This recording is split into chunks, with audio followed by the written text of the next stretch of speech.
Hello, this is going to be a short guide to team play in the Culling. Everything you'll need to run effectively as a team. I'm going to run through how to prepare well for fighting with your teammate, your best options when you start a game, and a quick summary on combating just in case you skip the tutorial. Okay, so before a game, um, the most important things to consider are obviously perks. One thing that I always bring without fail is immunity in teams, because that is by far one of the most useful perks.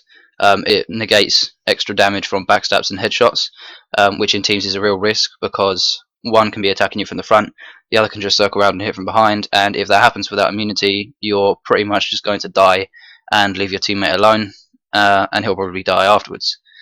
So that is one that I always will bring. Um, the next thing you should do is always try to bring perks that complement each other.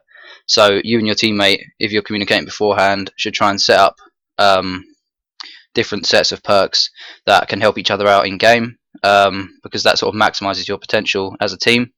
One example that me and my cousin always use, I go for like a sort of tanky axe melee build, which includes Maniac, which decreases damage taken by 25% while you're wielding any axes. Tough Mother, which decreases it by 15% just generally, and Immunity to stop me getting backstabbed. So I act as like a sort of frontline defense. And then he goes with a more ranged setup.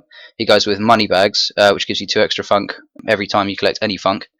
A Load Dropper for instant drops, and Leg Day, which is plus 7% sprint speed and stamina cost. This allows him to sort of range and kite, and I typically let him sell everything so that he can get the Hunter drop, which includes a rifle, and then he just hoards ammo. I protect him while he shoots, and he can always escape if he needs to, just block an attack and run, and then I can just, get back into the combat, and it really works well to help each other out, because obviously he can sit back and shoot, then I can sponge up as much damage as I need to, even more with armor. So yeah, that's the sort of thing you should be going for, just perks that complement each other well, that allow the other player to sort of do more with their perks. Okay, so now you've got all your perks set up. The first thing that you'll need to do, if you have a set of weapon specific perks such as Leather Hide for bludgeons or Maniac for axes, is craft one of your weapon types. So if you have Maniac, which is 25% less damage with axes, you can instantly craft a hatchet from 3 rocks. So I'll put up a list of all of the craftable recipes on screen now, so you can have a quick look at them. Okay, so now you have crafted your weapon type, or if you haven't got one, started sort of gathering some funk and moving around.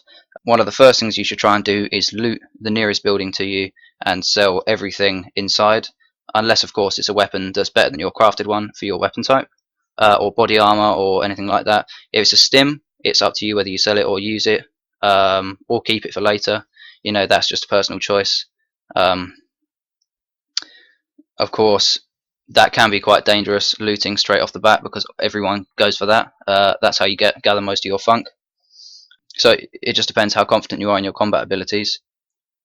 I'm just going to briefly cover the combat mechanics in game. Um, I'm not the most professional melee combatant in the game.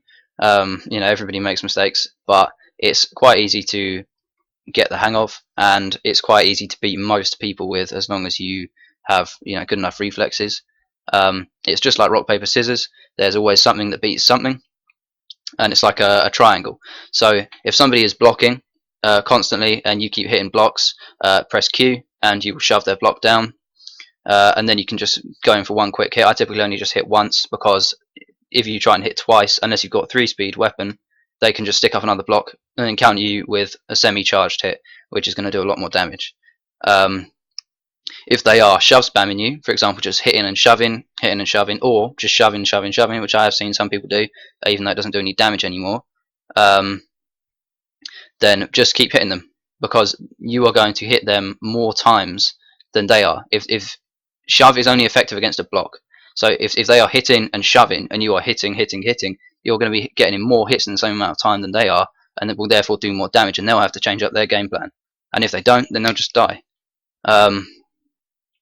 And if they are just hitting you, then just hit back and see if they change their reaction. see if they start blocking, and then if they do, shove it.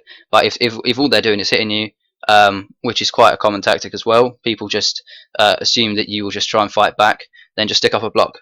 Blocks are a bit broken at the moment. You know, a lot of hits go through blocks, but for the most part, you know, a block will make them recoil, and then you can half charge a hit, which lets off a lot more damage. A lot of people make the mistake of trying to get in 2 or even 3 normal hits, which usually results in them blocking one and then getting more damage back on you, or fully charging a hit, which you can't do in the amount of time um, that they will be recoiling for after a block. So yeah, this was just for if you skip the tutorial. So now you need to decide whether you want to, you know, risk having to fight someone early, potentially a team if they meet up early, or if you want to just play it safe and go and meet up with your teammate, which is obviously the safest option. Okay, so once you and your teammate have met up, the wisest course of action is to just go around looting any buildings that haven't been touched, sell it all, use all the funk to get your drops or to open blue crates, whatever you decide on doing. But when you inevitably encounter a fight, it's best to try and use all of your perks to their best potential. You know, maximize the potential of all of your perks that you've picked, as you've already picked perks that work well together. So just try and use them to the best of their ability. So for example, as I said earlier, if you have a tanky melee setup, try and sponge all the damage, try and do as much damage as you can to sort of draw their attention away from your teammate, while he sits back and can pick them off with range perks and kite around, do as much damage as he can. Another useful perk that might seem like a purely defensive perk, immunity. If you are, I mean, it is a defensive perk, but if you're both running immunity, that means nobody can do any extra damage to you from behind. So you can basically surround someone and just gank them together, and the teammate can try and help by backstabbing you or attacking another one, but you know, 99% of the time they won't be fast enough to stop you killing their teammate, and then it's just easy pickings trying to pick off the last guy. So yeah, that's a very valid tactic. Just quickly, I'd like to talk about guns. Guns are pretty much an easy guaranteed win as long as you can use them well and don't risk losing them. Basically, don't shoot them when enemies are within a certain range, because they can just rush you and hit it out your hands.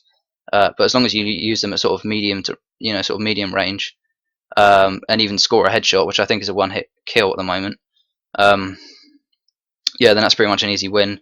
Another way to do it is to just trap up the center. This allows for quite a bit of team play, as you can trap the center with a load of snares or punji sticks, which causes vomiting, and then while they're vomiting, in the middle of the animation, you can go behind them and charge up a backstab, or if they are snared, it causes instant damage, and while they're trying to get out of the trap, you can again sneak behind them, hit them up with a backstab, surround them if there's only one of them. So yeah, traps allow for a good amount of team play, and in my opinion, they're underused. Okay, that's all there is to it. I hope this was useful to you as a beginner on the culling. Thank you for watching. Bye.